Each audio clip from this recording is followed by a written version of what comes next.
মোটামুটি গত 48 ঘন্টা ধরে উত্তাল দিল্লি এবং ইনকিলাব জিন্দাবাদ আজাদি আজাদি এই স্লোগানে প্রকম্পিত হচ্ছে দিল্লির আকাশ বাতাস। মোদীর সরকার খুবই বিপর্যস্ত অবস্থায়।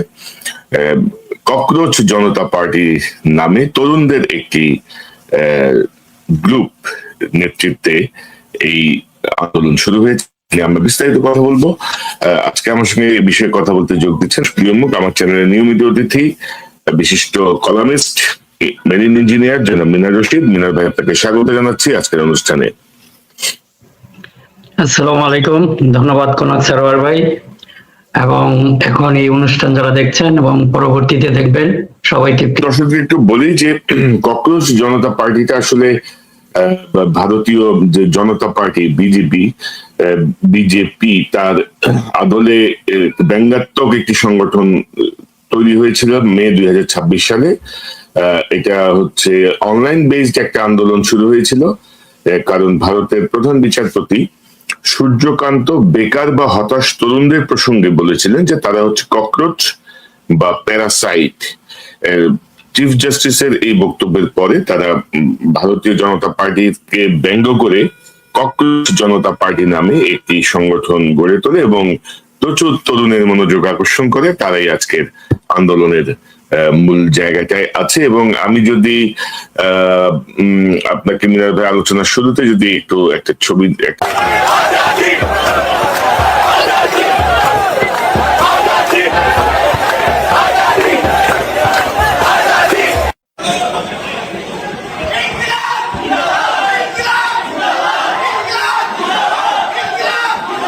তো আমাদের জুলাই বিপ্লবের সময়কার মানে মূল স্লোগানই হয়ে উঠেছিল এবং আজাদিও। তো এই দুটো স্লোগানই কিন্তু আমরা দিল্লির এই বিক্ষোভে দেখছি।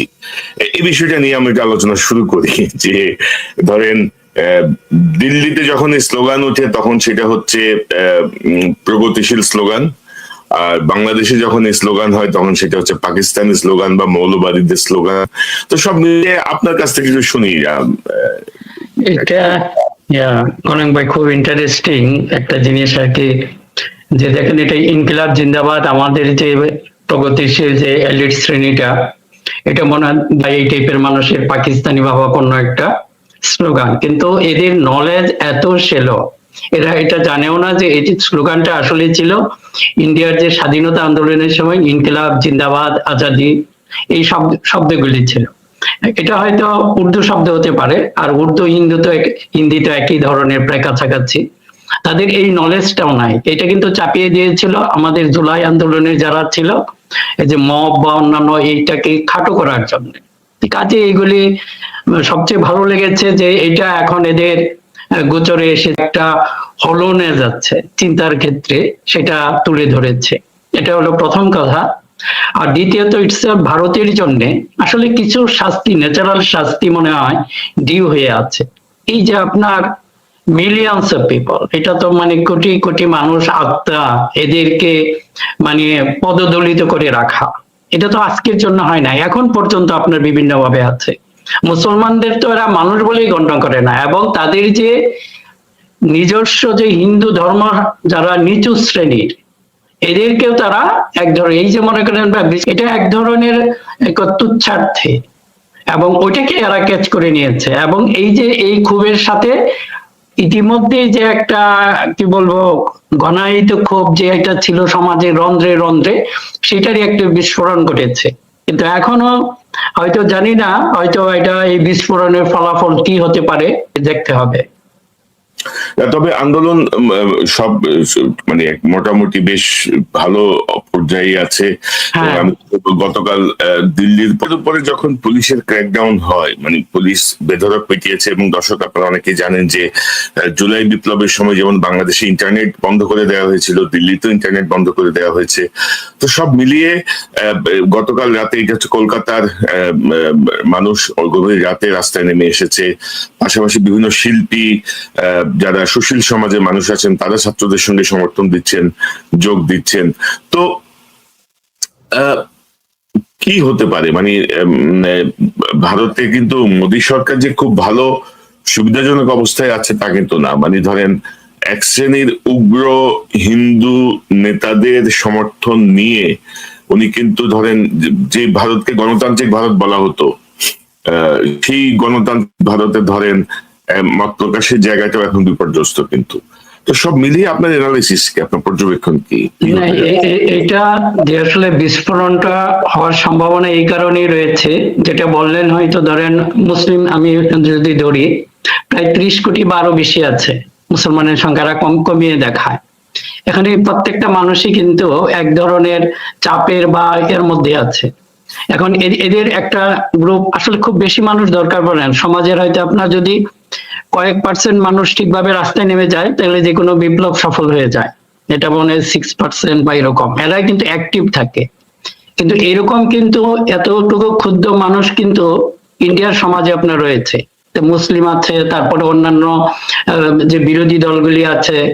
কিন্তু তারপরে হয়তো তাদের তো দীর্ঘ ধরেন একটা যেটা ডেমোক্রেটিক সিস্টেম, এটা একেবারে ধ্বংস হয় নাই, এখনো কিছুটা রয়ে গেছে। তাছাড়া বাংলাদেশের কাছ থেকেও তারা হয়তো কিছুটা শিক্ষা নিবে যে ক্র্যাকডাউন যদি আর বেশি করে ফেলি কোন পর্যায়ে চলে যেতে পারে। সম্ভবত ওই অবস্থায় যাবে না, এরা পলিটিক্যাল সেটেলমেন্টে চলে আসবে তাড়াতাড়ি।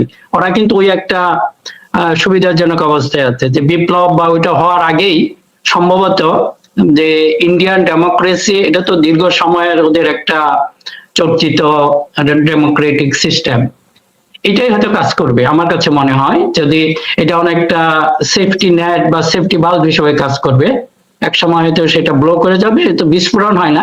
সেফটি বাল্বের কাজই হলো নিয়ন্ত্রিত ভাবে এটাকে একটা ওই প্রেসারটাকে রিলিজ করে দেওয়া। সম্ভবত ওটাই কাজ করবে। ইন্ডিয়ার সমাজ ব্যবস্থা, ওদের গণতান্ত্রিক ব্যবস্থা বিজেপি প্রচুর ক্ষতি করেছে। আমার মনে হচ্ছে যে এখনো যদি হুঁশ থাকে ভালো ভালো হয়তো ব্যাক করতে পারবে, এখনো একটা সুযোগ রয়েছে। আর যদি হয়তো গণতান্ত্রিক ব্যবস্থা এটাকে যদি আরো বেশি চাপাচাপি করে তখনই হয়তো বিস্ফোরণ হতে পারে। যেটা নির্ভর করে শাসক শ্রেণী এটাকে কিভাবে ট্রিট করেন বা কিভাবে ডিল করেন বিষয়টাকে। তবে তবে আমি যদি আপনাকে একটু বলি যে আমি দেখছি যে ঘটনার যেদিকে যাচ্ছে আর কি, ধরেন আমি গতকাল আজকে সরকার প্রধান নিউজ বিক্ষোভের রণক্ষেত্র দিল্লি, এবার বন্ধ হলো ইন্টারনেট, এটা আমাদের, এবং তারা বলছে shutdown fascism, not the internet, মানে ইন্টারনেট বন্ধ করো না, ফ্যাসিজম বন্ধ করো, ফ্যাসিজম বিদায় হও। তো মানে বাংলাদেশের আদলেই আসলে সবকিছু হচ্ছে, অগ্রসর হচ্ছে সেই দিকেই। আমার মনে হয় যে একটা ওই যে জিনিসটা বললাম যে একটা ন্যাচারাল পানিশমেন্ট ডিউ হয়ে আছে, ওরা মানুষের উপর এত অত্যাচার করেছে যে এটা মনে হচ্ছে, আমি জানি না কোন ওরা করতে পারবে কিনা, কিন্তু ওদের টোটাল আপনার যে গভর্নমেন্ট বা স্টেট মেকানিজম বা ইনস্টিটিউশন গুলি যে রয়েছে, আমি বলি যে ওইটা এখনো বোধহয় এতটুকু ধ্বংস হয় নাই, যারা হয়তো রিকভার করতে পারে। এটা আমার একটা ধারণা আর কি। মনে হয় যে একই পথে হাঁটবে। আর আমাদের আমাদের আমাদের আমাদেরটা আছে না, আমাদেরটা তারপরে আপনার তার পরামর্শ হয়তো নিচ্ছে, এখন তার রাস্তা হয়তো অনুসরণ করছে। কি মনে করেন আপনি? না, ওইটাও আছে। আপনি যেটা বললেন ওই ফ্যাসিজম, হিন্দুত্ববাদের সাথে তো ফ্যাসিজমের একটা সম্পর্ক আছে, এই জন্য আর কি ওইদিকে হয়তো টার্ন করতে পারে, যদি না ওদের ওই যে সেফটি বাল্ব বা সেফটি মেকানিজম দেয় যে স্টেটের যেগুলো আছে এগুলিকে কাজ করতে না দেয়। এটা এখনো কিন্তু ওই শর্তের। কিন্তু আমার মনে হয় যে এবার জনগণের বিজয় হোক, এটা আমাদের জন্য ভালো। শুধুমাত্র ইন্ডিয়ার লোক না, আশেপাশে যারা আছে, ধরেন আমরা বাংলাদেশ, পাকিস্তান, নেপাল, প্রত্যেকটা দেশের জনগণ চাচ্ছে একটা পরিবর্তন হয়ে এই হিন্দুত্ববাদ এখান থেকে চলে যাক। এটা কিন্তু সবাই কামনা করে। এটা যদি না করে সেটা হয়তো ইন্ডিয়া কিন্তু খন্ড খন্ড হয়ে পড়ারও একটা সম্ভাবনা আছে। আপনি যে ওইটা দেখতেছেন, এই যে আমাদের দেশে দেখবেন, আমাদের যে মিডিয়াগুলির কথা বলতে হয়, ওরা বেলুচিস্তানের প্রবলেম এত বড় না। আমাদের 71 টিমে মোজাম্মেল বাবুর গত পরশুদিন দেখলাম, সে একেবারে বেলুচিস্তানের এক লিডারকে এত হাইলাইট করছে এবং এরা অত্যন্ত উল্লসিত। বেলুচিস্তান হয়ে গেলে বেলুচিস্তানের সাথে ধরেন আমাদের তো এমন কোন, পাকিস্তানের সাথে এমন কোন আমাদের আক্রোশ নেই এখন, তাই না, যে আমরা পাকিস্তান আবার ভাগ হোক বা সেটা আমাদের কোনো পড়বে না, আমাদের স্বার্থে বা এমন কিছু করবে না, ভালোও হবে না খারাপও হবে না। কিন্তু ইন্ডিয়া যদি আপনি চিন্তা করেন, ইন্ডিয়া যদি এরকম খণ্ড বিখণ্ড হয়, তা আমার মনে হয় প্রতিবেশী সবাই কিন্তু খুব খুশি হবে, কারণ সে সবাইকে কিন্তু অনেক জ্বালা যন্ত্রণা করেছে।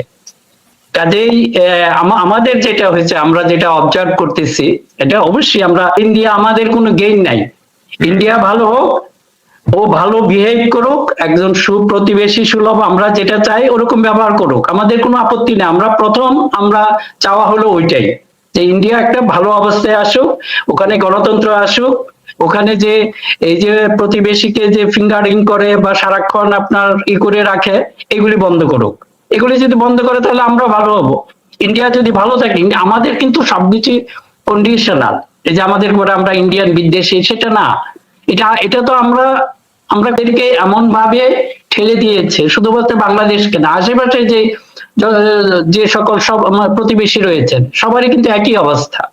কিন্তু আমরা তো ডেফিনেটলি আমরা প্রথমে চাবো, হ্যাঁ, ইন্ডিয়া ভালোভাবে এই সমস্যা থেকে উতরে আসুক, ওদের জনগণের কল্যাণ চাই, এবং ইন্ডিয়া ভালো হলে আমাদেরও ভালো, আমরা ওইটা চাই না। এবং ধরেন যে এই যে গণবিস্ফোরণ বা যেটা হচ্ছে, ধরেন হাসিনা যে স্টাইলে বাংলাদেশে 17 বছর দমন করছে, এর মধ্যে কিন্তু তার থেকে কোনো অংশে কম না কিন্তু। এবং ধরেন আমাদের প্রতিবেশী হিসেবে ভারতের যে গণতান্ত্রিক ক্যারেক্টার ছিল, আমরা চাই সেটাতে ফিরে যাক ভারত। এবং বাংলাদেশ আর পাকিস্তান হচ্ছে তাদের মূল আক্রমণের জায়গা, মানে আননেসেসারিলি। আপনি দেখেন হাসিনার নিয়ে কি করলো, এবং হাসিনার নিয়ে তারা কিভাবে শেল্টার দিল, শুভেন্দু কিভাবে হাসিনার দেশে ফেরত পাঠানোর কথা বলছে। তো আমরা হাসিনার প্রসঙ্গটা নিয়ে কথা বলবো। এবং ধরেন এই আন্দোলনটা মানে গত দুদিন ধরে যেটি চলছে, এটি কিন্তু শিক্ষামন্ত্রীর পদত্যাগের দাবিতে একটি প্রশ্নপত্র ফাঁসকে কেন্দ্র করে ককরোচ জনতা পার্টির এই আন্দোলন। তো বাংলাদেশেও আসলে শিক্ষামন্ত্রীকে নিয়ে কিন্তু কদিন আগে একটা মানে পদত্যাগের দাবি উঠেছে, যদিও সেই দাবি আমি সমর্থন করি না। শিক্ষাটাকে ধরেন হাসিনা কিন্তু শেষ করে দিয়ে গেছে। মানে হাসিনা একেবারে যে অটো পাস, তারপরে এবং ওই সময় ধরেন পরীক্ষার খাতায় যেন সবাইকে পাশ করায় দেওয়া হয়, A+ যেন এত % দেওয়া হয়, এরকম একটা সুনির্দিষ্ট নির্দেশনা দিয়ে হাসিনা তার পপুলারিটির জায়গাটা চিন্তা করছে, যে এতগুলা ছেলে যদি আমি পাশ করায় নিয়ে আসি এটা খুশি হবে, এরকম একটা অবস্থা। তো সেই জায়গাটায় এই শিক্ষা, বাংলাদেশের এই শিক্ষামন্ত্রীর যে পদক্ষেপ, এটা অবশ্য আমিও সমালোচনা করছিলাম, যে বৃষ্টির মধ্যে কেন আপনি পরীক্ষাটা কন্টিনিউ রাখবেন। মানে পুরো দেশ ডুবে আছে, ঢাকা শহর ডুবে আছে, সেখানে এখানেও দেখেন শিক্ষামন্ত্রী বলছেন যে তিনি ডিসি, এসপি বা যাদের সঙ্গে কথা বলেছেন সবাই বলছেন নো প্রবলেম, পরীক্ষা চলবে, বন্ধ হবে না।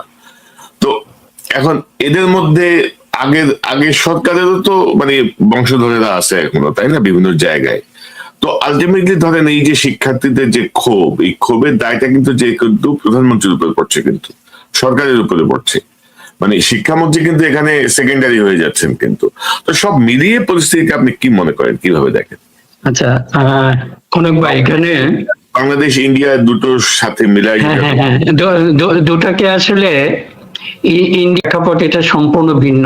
আপনি কিছু কথা বলেছেন যেটা কি কারণে আসলে শিক্ষার এই মানে দুর্গতি বা দুরবস্থার সৃষ্টি হয়েছে বাংলাদেশে, আপনার এই কথা। এবং আমাদের প্রাইম মিনিস্টার উনিও কিন্তু এটা বলেছেন, যে পার্শ্ববর্তী একটা দেশের স্বার্থে দেশে দুটো জিনিসকে ওরা ধ্বংস করেছে, একটা শিক্ষা ব্যবস্থা, আমাদের স্বাস্থ্য ব্যবস্থা।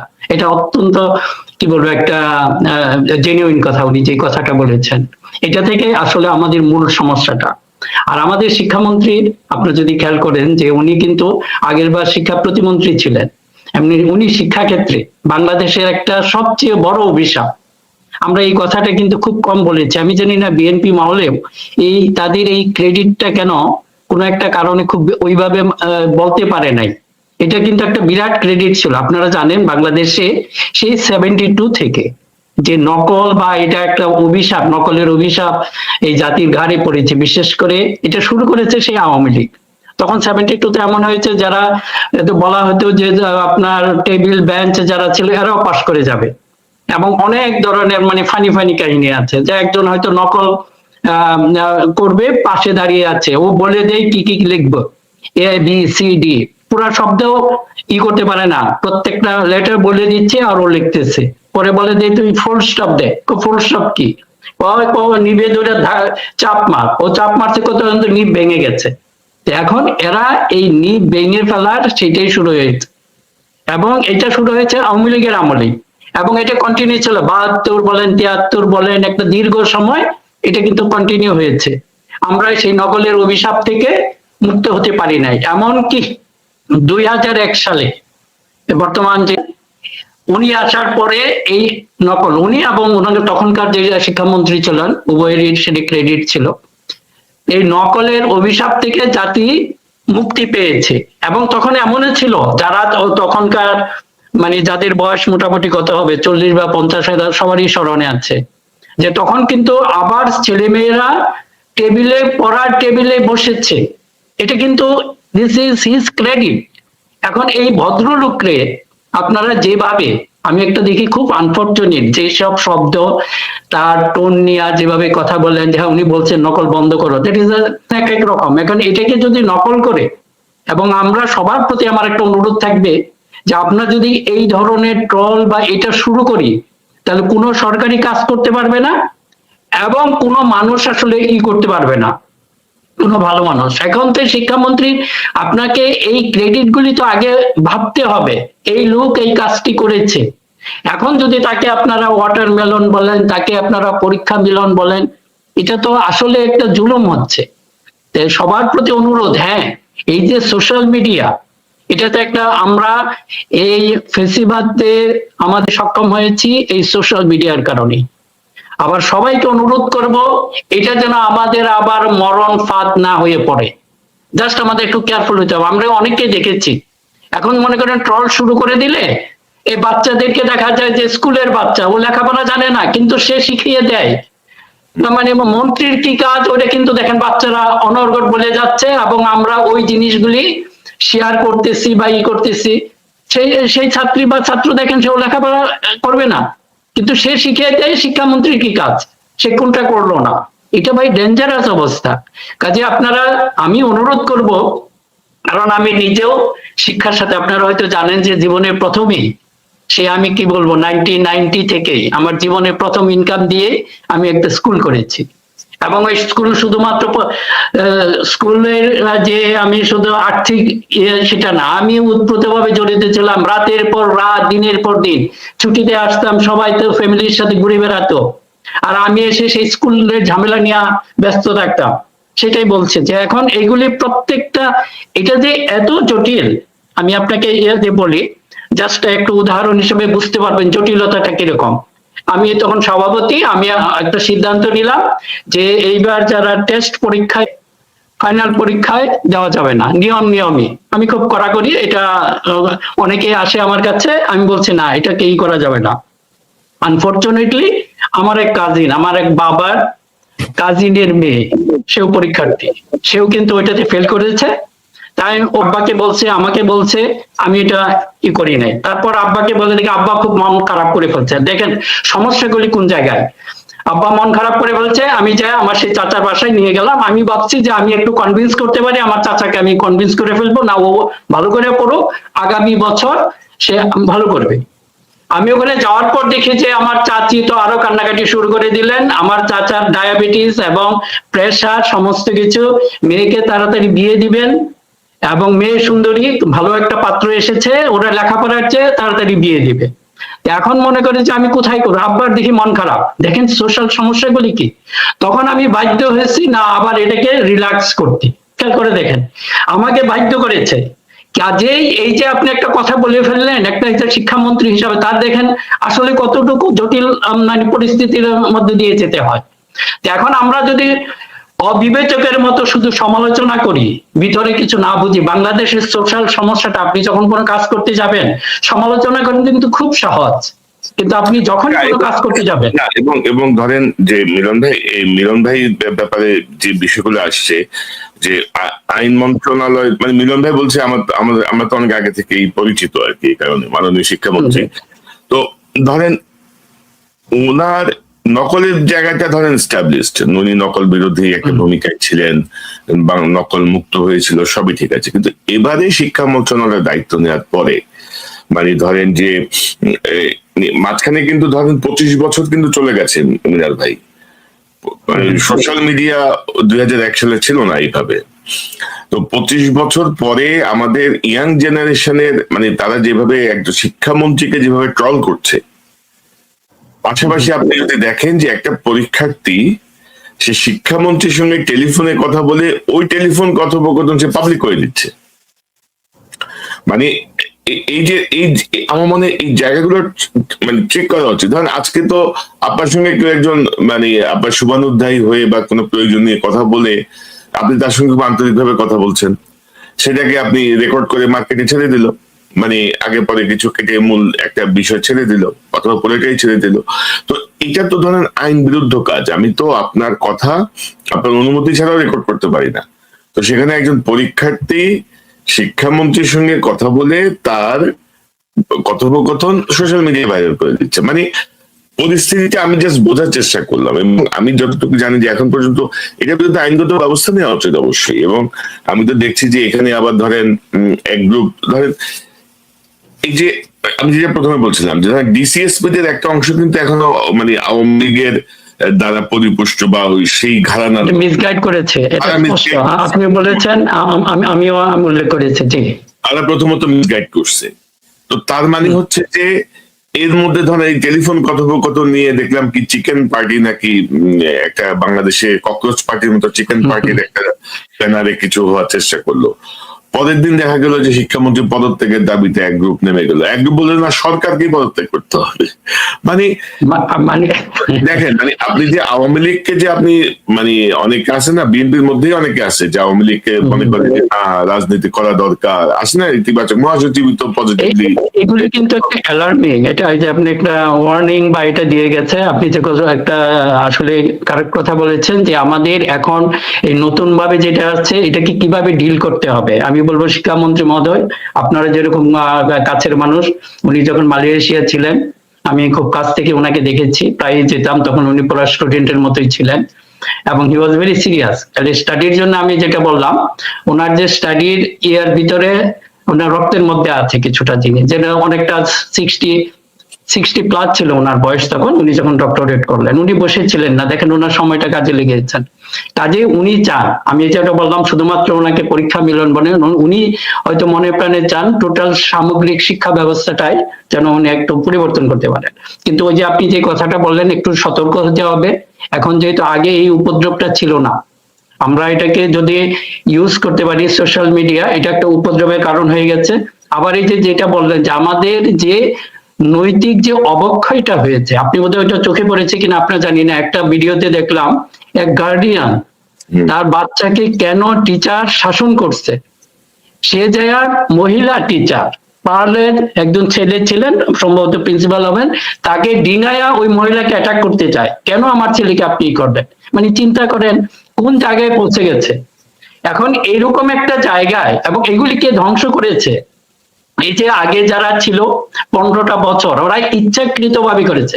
কারণ আমাদের দেখেন কি কি সরাসরি আমাদের ক্ষতিটা কি, হয়তো সবাই সার্টিফিকেট পাবে, হয়তো ডাক্তার হবে, ইঞ্জিনিয়ার হবে, ইউজলেস, কোথাও ই করতে পারবে না। আমাদের সরাসরি কম্পিটিটর, আপনি বলেন এই যে যে বিভিন্ন বাইরে যে আপনাদের ওয়ার্কফোর্স গুলি যাচ্ছে, ওখানে সুপারভাইজারের সব দেখবেন ইন্ডিয়ান, আর যত ওয়ার্কার লেবার আমরা এতেই কিন্তু খুব খুশি। আমরা কিন্তু খেয়াল করি না, আমরা যদি এই প্রত্যেকটারে একটু ভালো ইংলিশ, আমাদের মূল দুর্বলতা হলো ইংলিশে কথা বলতে পারে না আমাদের কাউন্টার পার্টের মতো। কাজে এইটাই তো একটা অ্যাডভান্টেজ দিয়েছে, 1 কোটি মানুষ আমাদের বাইরে আছে, এদের যদি $100 করে বাড়ে, যদি মনে করেন সুপারভাইজার হলো $200 $300 করে বাড়ে, তা আমাদের টোটাল ইনকামটা কত, সরাসরি তো আমরা ক্ষতিগ্রস্ত হচ্ছি। এবং তারপর মনে করেন ডাক্তার হলো, ইঞ্জিনিয়ার হলো, ওরা কিছুই না, শুধুমাত্র সার্টিফিকেট আছে। এই ডাক্তারের কাছে আপনি কি করবেন, তখন চিকিৎসার জন্য আবার পাশেই যাবেন, কারণ এই ডাক্তারকে প্রতি আপনার রাস্তা থাকবে না। দেখা যাচ্ছে মেডিকেলেও কিন্তু কয়েকটা ব্যাচের মধ্যে ওরকম হয়েছে যে আপনার প্রশ্নপত্র ফাঁস হয়েছে। এখন এই ফাঁস করা প্রশ্নপত্রে যারা ডাক্তার হবে এরা আসলে কি করবে, এগুলো তো প্র্যাকটিক্যাল সমস্যা। কাজে প্রধানমন্ত্রী যে কথাটা বলেছেন সেটা তো আসলে একটা জেনুইন কনসার্ন আমাদের জন্য। এরা ধ্বংস করে গেছে। না মিনা ভাই, জি মিনা ভাই এটা খুবই কারেক্ট কথা। এবং ধরেন আমি তো ধরেন হাসিনার এই 17 বছরে যারা ওই যে GPA 5, তারপরে আপনি দেখছেন মানে প্রশ্নপত্র ফাঁস, তো মানে আমার মনে হয় যেন একটা মানে শুধু ইয়া ভাই যে ভয়ঙ্কর হলো, টিচারদেরকে ইনস্ট্রাকশন দেওয়া হয়েছে নম্বর কম দেওয়া যাবে না, যাই লেখা দেখেন এগুলি নিয়ে তো অনেক কি হয়েছে, নম্বর দিতে হবে। ধরেন ভবিষ্যৎ বাংলাদেশ, ধরেন এই ছেলে মেয়েগুলোই তো ধরেন ভবিষ্যতের প্রশাসনে যাবে, পুলিশে যাবে, মানে নেতৃত্বে তো এদের হাতে, পররাষ্ট্রে যাবে, তো এরা কোথায় যাবে, মানে আমরা বাংলাদেশে কাদের হাতে রেখে যাব, সেই জায়গাটা আসলে আমরা কিভাবে ব্যাক করবো বলুন তো? কনক ভাই, যে শুধুমাত্র ওটা নয়, সিঙ্গাপুরে কিন্তু আমাদের যে অফিসার যারা আসে ট্রেনিং এ আসে, একটা গ্রুপে গেলাম, আমার এক বন্ধু ছিল বন্ধুরই হিসাবে, এদের কোয়ালিটি দেখে আমি আসলে অবাক হয়েছি। পরে আরেকজনে বললো যে ভাই এটা কি করবেন, যেই দিন মন্ত্রণালয়ে নাকি কোনো চিঠি লিখতে হয় ইংলিশে, ওই দিন কেউ আর অফিসে আসে না। তখন কি এক্সপার্ট এই ইংলিশে চিঠি লেখার জন্য নাকি আমাদের মন্ত্রণালয়গুলির অবস্থা, মানে কোন অবস্থায় আমরা, এবং তাহলে ভবিষ্যতে আমরা কোথায় যাব? এখন আপনি যে বলেন, আপনি যদি আসলে কোনো এন্টারপ্রেনার হন, যে কোনো কাজে পান, কোনো লোক নাই, এমনি হাজার হাজার বেকার বসে আছে, কিন্তু আপনার ওটা নাই। এই যে মনে করেন এখন একটা বিরাট সম্ভাবনা সৃষ্টি হয়েছে, আপনি যে এই যে নার্সিং, আমাদের প্রাইম মিনিস্টার উনি বলেছেন, ওনারও কিছু উদ্যোগ আছে, তার সুন্দর, আমি আমি পার্সোনালি কিছু কথা বলে দেখেছি, তাদের একটা ইয়ে আছে, আমরা হয়তো কিছুটা কন্ট্রিবিউট করতে যাচ্ছি। এই যে মনে করেন যে আমাদের যে নার্সিং, এটা ইউরোপ বা অন্যান্য দেশে কিন্তু এইজিং পপুলেশন এটা বেড়ে যাচ্ছে, ওদের প্রচুর নার্স দরকার পড়বে। এইগুলি কে দিতে পারে? আমরা যদি আমাদের ছেলে মেয়েগুলিকে ওইভাবে তৈরি করতে পারি, তাহলে হিউজ একটা ইনকাম হতে পারে। কিন্তু এই লেভেলের, এখন আপনি গ্রামের দিকে যান, ইংলিশে কোনো টিচার পাওয়া যায় না, আমি তো স্কুলের সাথে জড়িত, আমি জানি কোনো ইংলিশের টিচারই পাওয়া যায় না। তা আমাদেরটা মোটামুটি একটা উপজেলা লেভেলের, উপজেলা শহরের ওই স্কুলেও কিন্তু আপনি ভালো ইংলিশ টিচার পান না। আরো প্রত্যন্ত গ্রামাঞ্চলে কি পরিস্থিতি আপনি একটু চিন্তা করেন। দেখুন এগুলি দিকে কারো কোনো চিন্তা নাই। এই যে মনে করেন যে আমরা বারবার ওই যে শিক্ষামন্ত্রীকে বলি, definitely he has got some plan, তাই না? আমরা তাদেরকে ওই সুযোগটা দিতে হবে। এই জায়গাটা আমি একটু হতাশ যে ধরেন গত প্রায় 5 মাস হয়ে গেল এই সরকারের, কিন্তু 5 মাসের মধ্যে হাসিনা যে যে ড্যামেজ করেছে, সেখান থেকে বের হয়ে আসার বা রিভিউ বা এই যে পাঠ্যপুস্তক নিয়ে একবার কি বললো সৃজনশীল পদ্ধতি, একবার PSC পরীক্ষা, একবার কি কি আছে না জুনিয়র কি পরীক্ষা, তো মানে নানা রকম ভাবে এক্সপেরিমেন্ট করেছে, হ্যাঁ, পদ্ধতি দিয়ে তো মানে একটা প্রজন্মকে মোটামুটি সহায় দিচ্ছে, মানে সৃজনশীলকে এটাই বুঝে নাই।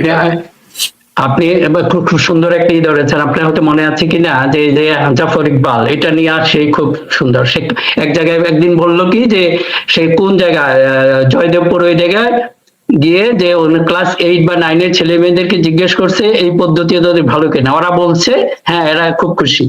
এখন মনে করেন ক্লাস 8 এর ছেলে মেয়ে ও আপনাকে পরামর্শ দিবে, তার কাছে যেটা কমফোর্ট সেটাই তো সে ভালো বলবে, ওরা তো জানে না কোনটা ভালো বা মন্দ। এখন এরা কি ধ্বংস করেছে, এরা হয়েছে এই বাচ্চাদেরকে খুশি করবে, তারা আনন্দে থাকবে। দেখেন তার কথাবার্তা গুলি, প্রত্যেকে স্টুপিডটা আসলে দেশের শিক্ষা ব্যবস্থাটা পুরো ধ্বংস করেছে। এখন যদি আপনি কিছু একটা করতে চান, এই বর্তমান সরকারের ব্যাপারে যেটা বলেন, দিস ইজ মাই অবজারভেশন, ওনারা এক ধরনের প্যানিক অবস্থায় আছে। প্রাইম মিনিস্টার সম্ভবত একটা ওয়ার্নিং দিয়েছেন, 6 মাস পরে আমি রিশাফল করব। সবাই মনে হয় কেমন জানি পিছলে পড়ে যাতে না পড়ে, সবার ভিতরে এই ধরনের একটা টেন্ডেন্সি। এটা কিন্তু টোটাল গভর্নমেন্টের এটাকে কেন জানি একটু স্লো করে ফেলছে, এটা দিস ইজ মাই অবজারভেশন। এখন আমার মনে হয় যে প্রাইম মিনিস্টার যেটা হয়েছে, কিছু মানুষকে সেই কমফোর্ট আপনাকে দিতে হবে, করলে তো কিছুটা ভুল হবে। সব ভুলেই যদি আমরা এইভাবে ঝাঁপিয়ে পড়ি, তাহলে তো কোনো সরকারি কাজ করতে পারবে না, তাই না? তো এখন আমার কাছে যেটা মনে হয়, আমি এখনো খুব হতাশাবাদী নই, তাদের যেহেতু গুড ইন্টেনশন আছে, ইনক্লুডিং প্রাইম মিনিস্টার, আমার মনে হয় যে ওই ইগুলি দেওয়া উচিত। আরেকটা জিনিস হলো যে আমার কাছে যেটা মনে হয়, উনি অনেক কিছু প্রমিস করেছেন, যে একটা অনেক কিছু করছেন, কিন্তু ন্যায়পাল, এটাকে কিন্তু ন্যায়পাল দুদক এটাকে যদি না করেন, এখন পর্যন্ত কিন্তু আপনাকে ওই যে আমাদের প্রাইম মিনিস্টার 10% জমা দেন, অন্যান্য মিনিস্টারদেরকে বলেন, এটা খুবই ভালো, কিন্তু এটা মানুষের কাছে বেশি দিন ভালো লাগবে না। It is negligible amount. আপনাকে মূল করাপশনের জায়গাগুলি অ্যাড্রেস করতে হবে, সেগুলি বন্ধ করতে হবে। এটা যদি না করেন, আমার যেটা মনে হয়েছে যে প্রাইম মিনিস্টার যে বলেছেন যে উনি তার বেতনের 10 ভাগ আবার সরকারি কোষাগারে ফেরত দিবেন, অনেক মন্ত্রীও ফেরত দিচ্ছেন, এটা কিন্তু ধরেন প্রতীকী অর্থে আমার যতটুকু আন্ডারস্ট্যান্ডিং, আমার মানে আন্ডারস্ট্যান্ড করার ক্ষমতা, উনি বলছে যে মানে যেটা ইনকাম করতেছো সেখান থেকে সরকারি কোষাগারে ফেরত দাও, ইট মিনস যে তোমার চুরি করিও না কেউ। মানে রাষ্ট্রীয় সম্পদ চুরি করিও না ভাই। এখন মানে ওইটাই তো, এটা যদি আপনি দেন, তোমাকে রাষ্ট্র যে বেতন দিচ্ছে সেখান থেকে 10% ব্যাক করো, এটার ক্লিয়ার ইন্ডিকেশন মানে হচ্ছে যে ভাই তোমরা চুরি করিও না, মানে যেটা পাচ্ছ সেখান থেকে আরো 10% ফেরত পাও। 10% কমিশনে চায় না তো ভাই, 10% ফেরত দাও সরকারের কাছে। এই মেসেজ কি আপনি মনে করেন যে সবার মাথায় ঢুকছে? এই মেসেজ কি আপনার অনেকটা হইলো যে ওই যে রুগীকে বলছিল যে তুমি এই ডায়েট খাবা, পরে রুগী আবার জিজ্ঞেস করে এটা কি খাবারের আগে খাবো না পরে খাবো? এখন হয়ে গেছে কি যে না, এটা আপনাদের কাছে এই প্রসঙ্গটা এই জন্যই টানলাম, এই যে মনে করেন যে নেপালে যে জাস্ট খুব জনপ্রিয় একটা ইয়াং ছেলে সে প্রাইম মিনিস্টার হলো, ওর বিরুদ্ধে লেগে গেছে। সাধারণ মানুষ কিন্তু বেশি দিন থাকবে না, এই সুন্দর সুন্দর কথায় কিন্তু বেশি বলবে না, এবং যে কোনো একটা অজুহাত পাবে যে ইন্ডিয়া যেটা হচ্ছে এটার সাথে এখান থেকে আমাদেরও শিক্ষা নিতে হবে। যে কোনো একটা স্ফুলিঙ্গ একটা হলো মানুষের মধ্যে যদি ক্ষোভ থাকে, মনে করেন আগুনের বৈশিষ্ট্যকে একটা স্পার্ক লাগবে, স্পার্ক হলেও শুধু চলবে না, তার জ্বালানি লাগে, আগুন যেটা বলে তার ফুড লাগে আগুনের, ওই জ্বালানিটা হইলো ক্ষোভ। মানুষের মনে যদি ওই ক্ষোভ থাকে সরকারের প্রতি, তার জীবন ব্যবস্থা যেটা ইন্ডিয়া হচ্ছে, ওদের জীবন মান খুব কঠিন হয়ে পড়ছে, এই অবস্থায় চাপে যদি পড়ে তখনই কিন্তু এই স্ফুলিঙ্গটা হবে। কাজে আমরা উই আর দ্য ওয়েল উইশার এই সরকারের কাছে আমাদের পরামর্শটা হলো যে আপনারা ওটা না যে আমি হাঁটবো না ভয়ে আবার কোন জায়গা ধরে, এটাও ক্ষতিকর, তাহলে আপনার সরকার স্লো হয়ে যাবে, সমস্ত অ্যাক্টিভিটি স্লো হয়ে যাবে। এবং একই সাথে আপনি যদি বড় বড় প্রজেক্ট নিতে হবে, বড় প্রজেক্ট নিলে বড় দুর্নীতি হবে, সেটাকে আবার শুধু মুখে বললে হবে না। মুখে বললে তো মনে করেন এক মিনিস্টার এসে বলতেছে, আমাদের প্রাইম মিনিস্টার এটা বলছে মনে হচ্ছে যে উনি খুব নিজেও খুব সৎ, আমি জানি না অ্যাকচুয়ালি এর বাইরে তো সামনে তো আপনাকে এটা দেখাবে অ্যাকচুয়ালি উনি কি করতেছেন, তাকে মনিটর করেন, তাকে বিভিন্ন ভাবে চেক দেন। শুধুমাত্র এটা না, আপনি যদি একই ধরনের পলিটিশিয়ানদেরকে আবার এই কাজে লাগান, তারা তো তাদের মধ্যে এক ধরনের সম্পর্ক আছে, একজন আরেকজনকে হেল্প করবে, এমন একজনকে করেন, কাউকে করেন যে তাকে আসলেই ধরতে পারবে। আপনি যদি রিয়েলি ভালো চান, বেশি না, এদের 10টা ভালো মানুষ হলে এই সরকার ঠিক হয়ে যাবে, বেশি লাগবে না, 40 জন থাকুক খারাপ, তবে মিনার ভাই 10 জন কিন্তু ধরেন হাসিনার অবস্থা দেখে যদি সতর্ক না হয়, ধরেন এখন প্রধানমন্ত্রী মনিটর করা বা অন্য মনিটর করার চেয়েও সবচেয়ে বড় মনিটরিং হচ্ছে সিটিজেন মনিটরিং, এবং প্রত্যেকের যে মোবাইল ফোন, প্রত্যেকের যে অবজারভেশন, এবং ধরেন আমরা এই গত 5 মাসে বিএনপির বিভিন্ন মন্ত্রী এমপি নিয়ে, এবং আনফরচুনেটলি, ভেরি আনফরচুনেটলি বাংলাদেশের কোন মিডিয়া এখন পর্যন্ত সেই পূর্বের আস্থায়, মানে ধরেন যে আমি যদি বলি 2014 সালের আগ পর্যন্ত, মানে 91 থেকে 2014 পর্যন্ত মিডিয়া যতটুকু অর্জন করেছিল, মানে মিডিয়ার একটা পজিশন রিগেইন করছিল, 14 থেকে হাসিনার দাসত্ব করতে করতে এই 24 পর্যন্ত মিডিয়ার যে অবস্থা, সেখান থেকে তারা কিন্তু এখনো ব্যাক করতে পারে নাই কিন্তু। এবং মানুষের বাংলাদেশের মিডিয়ার উপরে ধরেন, মানে আমরা এখনো ধরেন যে পরিমাণ ইমেল পাই, যে পরিমাণ জিনিসপত্র পাই আর কি, তো তাদের বোঝা যায় যে প্রধানমন্ত্রীর কাছেও নিশ্চয়ই গোয়েন্দা সংস্থার গুলো যায়, প্রধানমন্ত্রীর কাছেও নিশ্চয়ই সাধারণ তার আত্মীয় স্বজন বিভিন্ন সোর্সে খবর যায়। তো এগুলো যদি চেক না দেওয়ার জন্য ধরেন খুব বেশি মনিটরিং লাগবে না, অটো মনিটরিং হয়ে যায় কিন্তু। তো সেই জায়গাটা আমার মনে হয় যে আরেকটু সতর্ক হওয়া খুব প্রয়োজন। এবং আমি যেটা বলছিলাম যে মাননীয় শিক্ষামন্ত্রীর একটা বক্তব্য আমি দেখছিলাম কদিন আগে, ধরেন এটা কিন্তু একটা বিশাল একটা ক্রাইসিস, মানে ওয়ার্ল্ড ওয়াইড। তো তিনি বলছিলেন পিএসসি এর একটা প্রোগ্রামে চ্যাট জিপিটি যেন কপি মেশিন না হয় শিক্ষামন্ত্রী। তো কৃত্রিম বুদ্ধিমত্তার যুগে প্রযুক্তিকে কাজে লাগানোর আহ্বান জানিয়ে তিনি বলেছেন চ্যাট জিপিটি যেন শিক্ষার্থীদের গবেষণাপত্র নকল করার হাতিয়ারে পরিণত না হয়। তো আপনি কি মনে করেন যে এইসব সাধু কথায় এগুলো বন্ধ হবে? ধরেন না, আমেরিকার প্রত্যেকটা স্কুল, কলেজ, বিশ্ববিদ্যালয়ে তাদের আলাদা করে মানে কিছু সফটওয়্যার রেডি করে দেয়া আছে, যে যেই আপনার আর্টিকেল জমা দেয় আগে ওটার ভিতর দিয়ে রান করে, ওটার মধ্যে দিয়ে যখন রান করে ওটাই মানে 1 মিনিটের মধ্যে তারা দেখতে পারে যে এটার কত পার্সেন্ট এআই থেকে আসছে, কত পার্সেন্ট সে নিজে লিখছে, কত পার্সেন্ট প্লেজারিজম আছে অর্থাৎ অন্য কারো লেখা কপি করছে। তো এই জাতীয় একটা উদ্যোগ কি আমরা 5 মাসে আশা করতে পারতাম না যে আমাদের কলেজ বিশ্ববিদ্যালয়ের শিক্ষার্থীদের জন্য মানে শিক্ষকদের জন্য যে শিক্ষার্থীরা যেটা জমা দেবে তারা এই পদ্ধতিতে সেটা চেক হবে? দেখি নাই কিন্তু, তাই না? মানে ধরেন যে ইতিবাচক একটা দুটো স্টেপ আমি আশা করছিলাম অন্তত যে না না আপনার এই পরামর্শ এটা আসলে করা উচিত। চ্যাট জিপিটি যেন আমাদের টেকনোলজির সুযোগ সেটা নিতে হবে, কিন্তু এটা যেন আবার আমাদেরকে পঙ্গু না বানিয়ে ফেলে। পঙ্গু বানানোর অবস্থায় হবে, সবাই এটার উপর নির্ভরশীল হয়ে পড়বে, নিজেরা কিছুই করবে না। তো এটা অবশ্যই আমার মনে হয় যে আপনি যেটা বললেন এটাই আসলে শুনতে হবে। আরেকটা যে জিনিস হলো যে আমাদের পুরা শিক্ষা ব্যবস্থাটাকে আমার কাছে মনে হয় যে আগে যে একটা অনিয়ম ছিল, আমি পার্সোনালি কিছু ইয়ার সাথেও জড়িত বিভিন্ন জায়গায়, সেটা নিয়ে আমি চেক দিচ্ছি। আমার বিভিন্ন অনেকেই নাখোশ হচ্ছেন যে আমার প্রতিষ্ঠানে বা বিভিন্ন জায়গায় যারা আছেন বন্ধু বান্ধব তারা হতাশ হয়েছেন। অনেক সময় দেখা গেছে যে আমার নিজের বন্ধু হেডমাস্টার, তার বিরুদ্ধেও আমি অ্যাকশন নিয়েছি।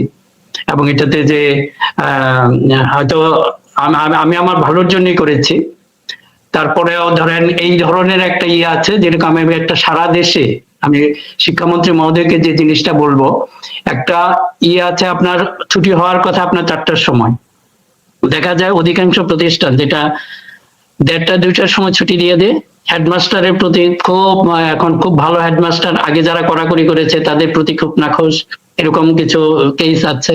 আমার মনে হয় যে গ্রামাঞ্চলের প্রায় 80%, এটা হলো আমার অবজারভেশন। তাই শিক্ষামন্ত্রী মহোদয়ের কাছে হয়তো উনি শুনবেন, আমার একটা বিশেষ অনুরোধ যে আপনি এগুলির একটা চেক দেন, এটা চেক দেন, এবং এমন কিছু মানুষকে নিয়ে আপনি কিছু পরামর্শ শুনেন, অ্যাডভাইজার। আপনি তো একা না, এক চোখে আপনার হবে না, যারা এইগুলি রিয়েল জেনুইন শিক্ষাবিদ বলবো বা শিক্ষানুরাগী যে একটা শব্দ আছে, অনেকেই আছে এই সমাজে, অনেকেই কন্ট্রিবিউট করতে চায়। প্রবাসীদের মধ্যেও সেই একটা ভালো একটা ইয়ে আছে। আমি নিজেও এনকারেজ করি যে আপনারাও এগিয়ে আসেন এই দেশে কন্ট্রিবিউট করা, বিশেষ করে আমাদের ভোকেশনাল ট্রেনিং যারা এই অনুষ্ঠানগুলি শুনছেন। আমার খুব কাছে 2-1 ভাই আছে, তারা প্রস্তাব দিয়েছে, আমিও যথাযথ কর্তৃপক্ষকে এটা বলেছি, তারাও এটাকে পজিটিভলি নিয়েছেন। তা আপনারা আরো এগিয়ে আসেন, আমাদের এই দেশটাকে বাঁচাতে হবে। আর শুধুমাত্র যে যেখানে আছে এগুলির জন্য এই যে বলে আমাকে দেশের সেবা করার সুযোগ দেওয়া, আসলে কি দেশের সেবা করার সুযোগ দেওয়ার দরকার আছে? আপনি পার্টিসিপেট করেন না, অনেক জায়গা রয়েছে, তাই না? এখন বিশেষ করে আরেকটা কথা ভাই আমি একটু বলতে চাই যে ধরেন এই যে আমরা এখন কি করব, সর্বাঙ্গে ব্যথা। ইন্ডিয়াকে দেখেন, ইন্ডিয়াকে আমরা অনেক সমালোচনা করি, কিন্তু 2-1টা জিনিস আছে, ওদের শিক্ষা ব্যবস্থাটাকে ওরা ক্লিন রেখেছে, ওদের স্বাস্থ্য ব্যবস্থাটাকে ক্লিন রেখেছে। এখন মনে করেন আমার অনেকগুলি ধরনের আছে, আমি কি সব জায়গায় ফেরেশতা বা 100% হয়ে যেতে পারবে না, কিন্তু এই 2টা জায়গাকে আপনাদের প্রতি বিশেষ অনুরোধ, যারা সরকারে আছেন, যারা সিভিল সোসাইটি আছেন, বিশেষ অনুরোধ জাতিকে রক্ষার জন্য এই 2টা সেক্টরকে বাঁচান। ওখানে তারা ভুল করবে, আপনারা এমন সমালোচনা করেন যাতে তাদের কারেকশনের সুবিধা হয়, তারা ধ্বংস হয়ে যাবে ওইটা যদি করেন তাহলে তো কাজ করতে পারবে না। জি, আপনার কথাটা শোনা যাচ্ছে না। আমাদের প্রজন্মের মানসিকতা পরিবর্তন হচ্ছে, প্রজন্ম অনেক বেশি ধরেন মানে কি বলবো, কালচারাল যে আগ্রাসন, এই আগ্রাসন কিন্তু অনেকে কাবু হয়ে যাচ্ছে। আমরা ইদানিং তাদের কথাবার্তায় দেখি বা সবকিছু মিলায়, বা কিছু বিষয় ধরেন অভিভাবকদের কে মানে সচেতন করা, অভিভাবকদেরকে যেই নিয়ন্ত্রণটা একটা সময় আমাদের উপরে ছিল, মানে আমরা যখন এই স্কুল কলেজে পড়ে আসছি বা ইউনিভার্সিটিও পড়ছি, তখনও যে নিয়ন্ত্রণের মধ্যে ছিলাম সেই নিয়ন্ত্রণটা আমার মনে হয় এখন নাই। সেই জায়গাটায় বাবা মায়ের সচেতনতা বৃদ্ধির জন্য কাজ করা, পাশাপাশি ধরেন এই যে ধরেন যেটা আমি বলছিলাম যে ধরেন আপনি আমার সঙ্গে টেলিফোনে কথা বলে সেটা পাবলিক করে দিবেন, আপনি একজন শিক্ষামন্ত্রীকে নিয়ে আপনি অশ্লীল কথা বলবেন, মানে এটা কোনো প্রতিবাদ না, এটা হচ্ছে অশ্লীলতা। এবং এবং আমরা এটাকে এনজয় করি, হ্যাঁ এটাকে আমরা এনজয় করি, এটাকে এনকারেজ করি। আবার সোশ্যাল মিডিয়া একটা গ্রুপ এনজয় করতেছে, ওইটা দেখে আবার ধরেন আরেকটা গ্রুপ আরো অশ্লীল ভাবে কিছু বানাচ্ছে। তো এই জায়গাগুলো আমি মনে করি যে ইয়ে করা উচিত, মানে আইনের আওতায় আনা উচিত অবশ্যই। এটার জন্য কোড অফ কন্ডাক্ট, এটা আপনার সবচেয়ে ইয়ে হলো যে স্কুলের জন্য একটা কোড অফ কন্ডাক্ট থাকবে, টিচারদের জন্য একটা কোড অফ কন্ডাক্ট থাকবে। এটা যদি আপনি না থাকে, কোনো টিচার কোনো স্টুডেন্ট যদি এই জাতীয় বেয়াদবি করে, শিক্ষামন্ত্রী হলো আমাদের এই ইনস্টিটিউশনের সর্বোচ্চ একটা জায়গা। এখন তাকে নিয়ে যদি একটা স্কুলের বাচ্চারা হ্যাঁ আপনার ট্রল করতেছে, আর আমরা এটাকে এনজয় করতেছি বিভিন্ন ভাবে, সেটাকে আমরা এনকারেজ করতেছি, প্লিজ এটা করেন না। এটা নিয়ে একটা সামাজিক প্রতিরোধ আসা দরকার। আজকে শিক্ষামন্ত্রী কি করবেন, দুদিন পরে আপনার বাবা হিসাবে আপনাকেও সেই সম্মান করলেন, যে শিক্ষকদের প্রতি একটা সম্মান, এটা আমাদের অ্যাসেট। আমরা সেই কি জানি একটা সুন্দর কবিতা পড়েছিলাম যে বাদশা আলমগীর, এটা আমরা সবাই জানি। আর সেই বাদশা আলমগীর তার রাজা হয়ে, তখন সম্রাট হয়ে, তার ছেলে কেন পা দিয়ে মানে হাত দিয়ে ধুয়ে দেয় নাই, দেখেন তেমনই ছিল। আমরা এতটুকু চাই না, কিন্তু শিক্ষকদের একটা সম্মান সেটিকেও আমাদের এনশিওর করতে হবে। বরং আপনারা শিক্ষককে মারতে যান, আমাদের শিক্ষামন্ত্রীকে নিয়ে ট্রল হয়, আর আমরা সুন্দরভাবে বসে থাকি। মিনা ভাই ধরেন ট্রল বা ব্যঙ্গ হইতে পারে, কিন্তু আমার কথা হচ্ছে যে ব্যক্তিগতভাবে মানে অতি ইনসাল্টিং যে কন্টেন্ট গুলো আমরা দেখেছি আর কি, সেই জায়গাগুলো আমার মনে হয় যে আইনের আওতায় আনা উচিত। মানে এটা মত প্রকাশের অধিকারের মধ্যেও পড়ে না, এটা ফানের পর্যায়েও পড়ে না, এটা হচ্ছে একেবারে নোংরামির পর্যায়ে চলে যায়। এবং সেটা আমি মনে করি, এবং পাশাপাশি ধরেন লেখাপড়া করতে হবে, লেখাপড়া করে পাশ করতে হবে, এবং যোগ্য লোকরাই যোগ্য জায়গায় যাবে। কারণ আমরা আমাদের ভবিষ্যৎ বাংলাদেশকে এভাবে তো আমরা মানে সর্বনাশটা করেছে যে নতুন পদ্ধতি মানে ই করা। আমাদের সময় ধরেন কিছুটা জিনিস মুখস্থ ছিল, হ্যাঁ আপনার তো ইংলিশ যদি আপনি মুখস্থ করা ছাড়া অন্য কিভাবে করবেন, ওয়ার্ড আপনাকে মুখস্থ করতে হবে, অনেক ফর্মুলা আপনাকে মুখস্থ করতে হবে। এরকম সিঙ্গাপুরের মতো জায়গাও কিন্তু এটা অনেক কিছু রয়ে গেছে এরকম, এবং তারা শিক্ষা ক্ষেত্রে কিন্তু অনেক এগিয়ে আছে। আমাদের সিঙ্গাপুর যদি দেখি, এটা কিন্তু শিক্ষা ব্যবস্থা অনেকটা আমাদের আগের মতো। ওদের প্রাইমারি স্কুলে লিভিং একটা এক্সাম হয়, ওখানে ওই যে বোর্ড স্ট্যান্ড করার মতো ওরকম একটা ই থাকে, নাম্বারিং থাকে, এবং বাচ্চাদের যে বাচ্চার বাবা মারা খুব বেশি সিরিয়াস। সবাই যদি দেখেন এক ধরনের, ওই যে আমরা যে অবস্থায় ছিলাম আমি সেটাই এখানে কিছুটা দেখি। আর আমরা হঠাৎ করে সেই এক্সপেরিমেন্টের জন্য এগুলি পরিবর্তন করে ফেললাম, এবং দেখা যাচ্ছে যে এদিকে আসলে ই হয়েছে, যে কোনো ইমপ্রুভ হয়েছে। আপনারা ফলাফলটা দেখেন, আসলে এটা হয় না, বরং শিক্ষা ব্যবস্থাটা আসলেই ধ্বংস করে গেছে। বিশেষ একটা তো মিনা ভাই, আমরা একটু আবার আগের প্রসঙ্গে যে আমরা নিবিড়ভাবে পর্যবেক্ষণ করছি ভারতে কি হয়। তবে ইন্টারেস্টিং হচ্ছে ভারতের এই বিক্ষোভের সাথে বাংলাদেশের অনেকেও দেখলাম বেশ মানে উজ্জীবিত হয়ে উঠেছেন আর কি। আমি কালকে ভারতের একটা টেলিভিশন চ্যানেলের অনলাইন পেজে কয়েকটা কমেন্টস দেখলাম, উপভোগ করি। মানুষ কিন্তু, সাধারণ মানুষ তাদের যেই উইট করার যে ক্ষমতা, বা তাদের যে পর্যবেক্ষণ, বা তাদের যে জায়গাটা, তো সেই জায়গাটায় আমরা অনুষ্ঠান শেষ করব। আমরা আরেকটা প্রসঙ্গে যাবো ভাবছিলাম, হাসিনার ফেরা না ফেরা নিয়ে, আমরা পরে অন্য সময় কথা বলবো, এখন না 45 মিনিট কথা বলছি আমরা। আমরা শুধু বলতে চাচ্ছি যে ধরেন এই জনগণের যে উইল, জনগণের যে অংশগ্রহণ, এখন আপনি জুলাই বিপ্লব বলেন, জুলাই গণ অভ্যুত্থান বলেন, বা কিছুই হয় নাই বলেন, যাই বলেন, ঘটনা কি ঘটছে পৃথিবীর মানুষ জানে, তাই না? এবং ফ্যাসিজম এর অবসান হয়েছে। এর পরে যদি আপনারা এখন যদি এসে এই সরকার যদি ধরেন গণভোটকে অবৈধ বলবে, গণভোট হচ্ছে অবৈধ, ন্যাশনাল নির্বাচন হচ্ছে বৈধ, মানে একই মায়ের পেটে দুই সন্তান, একটা বৈধ একটা অবৈধ, তো এইসব যদি তরং বরং শুরু করে, মানে বাংলাদেশেও এই যে ককরোচ পার্টি বলেন, আর এই জুলাই বিপ্লবের যারা অংশগ্রহণ করেছিল তারা কিন্তু সবাই সজাগ কিন্তু। আর জুলাই বিপ্লব স্পেসিফিক কোনো ছাত্র দল, ছাত্র শিবির বা এনসিপি বা এরকম সুনির্দিষ্ট নেতৃত্ব হয় নাই, কিন্তু এটা সাধারণ মানুষের পার্টিসিপেশন, একেবারে আম জনতা, মানে যারা রিক্সা চালক থেকে শুরু করে গৃহিণী, ফল বিক্রেতা, ডিম বিক্রেতা, সব এখানে অংশ নিয়েছিল, দিনমজুর, হ্যাঁ। তাই না? তো সেই জায়গাটায় ভাই যে হ্যাঁ থাকে। জি হ্যাঁ, প্রথমে যেটা হয়েছে যে ওনাদেরকে একটা সুযোগ দিতে চাই যে দলগুলি আছে ওনাদের মধ্যে এই বিষয়টা নিয়ে, কিন্তু যতটুকু জানি যে সরকারও কিন্তু পুরোদমে সেটা অস্বীকার করছে না, যেটা কিভাবে তাদের হয়তো অন্য মেকানিজম তাদের একটা থাকবে, এই জন্য যে অনুরোধটা থাকবে আপনারা বসে এটা একটা সমাধান করুন। এখন আমরা আর এফোর্ড করতে পারবো না, অন্য কোনো বিপ্লব বলেন এটা জাতি এফোর্ড করতে পারবে না।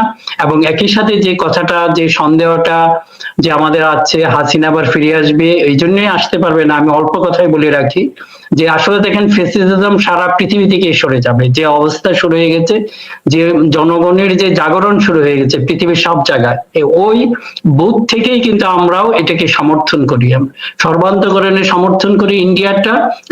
শেখ হাসিনা আসবে কিভাবে, সে যেখানে গিয়েছে ওখানেই তো শেখ হাসিনার যে ফ্যাসিজম এইটার বিদায় নিতে বাধ্য হবে। কাজে এই বাংলাদেশে হাসিনা আসার আসলেই কোনো সম্ভাবনা নাই। ওই বাকিরা যারা, আর হাসিনা এমন সাহসী না যে সে 1400 মানুষ হত্যা হয়েছে এটাকে কিন্তু জাতিসংঘের রিপোর্টে আছে, এটা একটা গণহত্যা। এই গণহত্যার একটা সে এটা অলরেডি কোর্ট থেকে একটা রায় হয়ে গেছে, এই রায় মাথায় নিয়ে আসার মতো সৎ সাহস হাসিনা এবং তার খানদানের নেই, অতীতে সেটা প্রমাণ হয়েছে। কাজে এটা নিয়ে মনে হয় আমরা পরবর্তী সময় আরো কথা বলতে পারবো। চাই এইদিকে না করে সরকারের যেটা হয়েছে আপনারা কিছু কাজ করেন, যেরকম আমি যে তারেক রহমান, ডক্টর শফিকুর রহমান সবাইকে বলবো আপনাদের সামনে কিন্তু একটা স্টেটমেন্টস হওয়ার, আপনারা পলিটিশিয়ান হতে পারেন, যে কেউ হতে পারে রাজনীতিবিদ, মনে করে এখন আওয়ামী লীগকে নিয়ে আসলে কি করবেন, অনেকেই যেটা একটা বিরাট বড় প্রশ্ন। এখন রিকনসিলিয়েশন করতে হলে আমার যে পরামর্শটা হলো আপনারা সবাই মিলে সেখানে প্রধানমন্ত্রী, তারপরে জামাত এবং এনসিপি সবাই মিলে আপনারা একটা রিকনসিলিয়েশনের অবশ্যই ব্যবস্থা করতে হবে। এটার বিচার হইতে হবে, যারা সরাসরি এটার ক্রিমিনাল ওদেরকে বিচার করতে হবে, এবং সাধারণ যারা আছে তারা তাদেরকে কিন্তু একটা কমফোর্ট জোনে নিয়ে আসতে হবে। এদেরকে ডিসকমফোর্ট বা এই জায়গায় রাখলে সেটাও কিন্তু একটা সমাজের জন্য একটা স্বাস্থ্যকর অবস্থা না। আজকে এই কাজটা যদি মনে করেন আমি ঠিক আছে, আমি জামাত মনে করলো আরে আমি একা একা আওয়ামী লীগের গুলি নিয়ে আসি, সরকারও একইভাবে মনে করলো, এনসিপি মনে করলো, প্লিজ ফর গড সেক আপনারা ইন্ডিভিজুয়াল না করে সম্মিলিতভাবে একটা সিদ্ধান্ত নেন, তারপর যার ইচ্ছায় ওখানে যাবে। এবং ওইটাকেই ফেসিবাদকে মোকাবেলার জন্য এই হাসিনার মতো আর কোনো ফেসিবাদ যেন না আসতে পারে সেটাকে প্রোটেক্ট করার জন্য এটাই একমাত্র উপায়, সেটা হলো সম্মিলিতভাবে আপনাদের একটা সিদ্ধান্ত নিতে হবে। আপনারা যদি ইন্ডিভিজুয়াল নিতে পারেন then you will be just like a politician, আর আপনারা সম্মিলিতভাবে নেন, জাতি আপনাদেরকে স্টেটসম্যান হিসাবে, এমন এনসিপি যারা আছেন তাদেরকেও কিন্তু ওই লিডারকেও স্মরণ করবে, then you have done something great for the nation.